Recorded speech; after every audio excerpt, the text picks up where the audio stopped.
जो मैं कर रहा हूँ वो करना सही है कि नहीं, वो कभी गलत और सही को मिला नहीं पाते थे।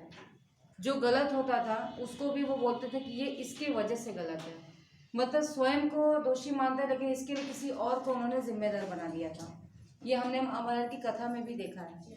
और इसी नाते से ये जो घृणता उनके अंदर पनपती रहती है, इसको एक बोलते हैं ना कि बुझते हुए दिए को चिंगारी का तड़का किसने मारा है इसमें, आपकी भाषा में अगर कहें तो इस बुझते हुए दिए में फिर से लौ की वो बाती को किसने ऊपर लाया है?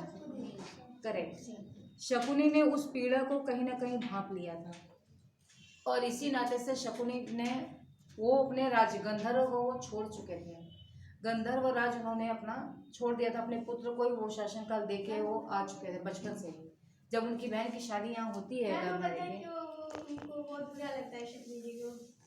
हाँ क्यों बताओ मैम? जैसे ना जब क्या कहते हैं धृतराज जी की शादी होने वाली रहती है तो भीष्म पितामह को लगता है ना कि उनके लिए मतलब जो भी लड़की देखने जाते हैं तो वो गांधारी से बोलते हैं, तो जो गांधारी होती है ना वो मान जाती है, कहती है ठीक है मैं मतलब शादी करूंगी और मतलब मैं भी अपने आप पे पट्टी बांधूंगी। तो ये बात ना शकुनी को बहुत बुरी लग जाती है और वो उसी समय वो कसम खा लेता है ना कि मैं मतलब कुरुवंश का नाश करके रहूंगा।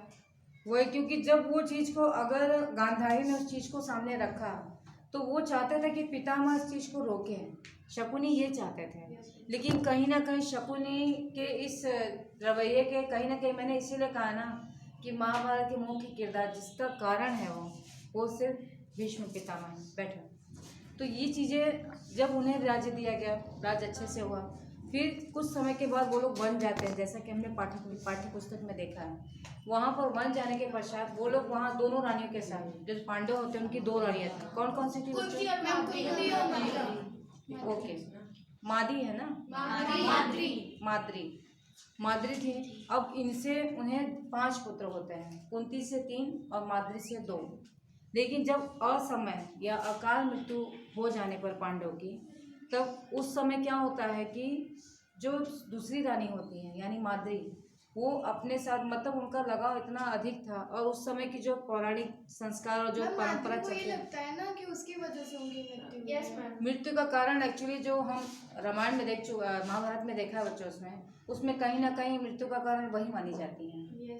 क्योंकि जिस तरह से दर्शाया गया जो हमारे सामने, वो कुछ श्रापित होता है। पांडु श्रापित रहते हैं। हाँ, वो श्रापित होते हैं, और उनको ये जब वो नहीं भी हुए थे तब भी ये भविष्यवाणी होगी कि वो शरीर से अस्वस्थ होंगे, मतलब उनका स्वास्थ्य बहुत अच्छा नहीं रहेगा, बहुत समय तक वो जीवित नहीं रहेंगे। लेकिन ये वरदान प्राप्त था कि जब तक वो जीवित रहेंगे तब तक ये शासनकाल बहुत सुंदर और बहुत सुचारू रूप से चलेगा। लेकिन जब वो विजय प्राप्त करके आते हैं तब उन्हें एक विश्राम बोला जाता है कि राजा को भी विश्राम दिया जाए। तो उस दौरान जब वो जाता है तो दोनों रानियां उनके साथ वन में जाती हैं और वहीं ये लोग रहने लगते हैं।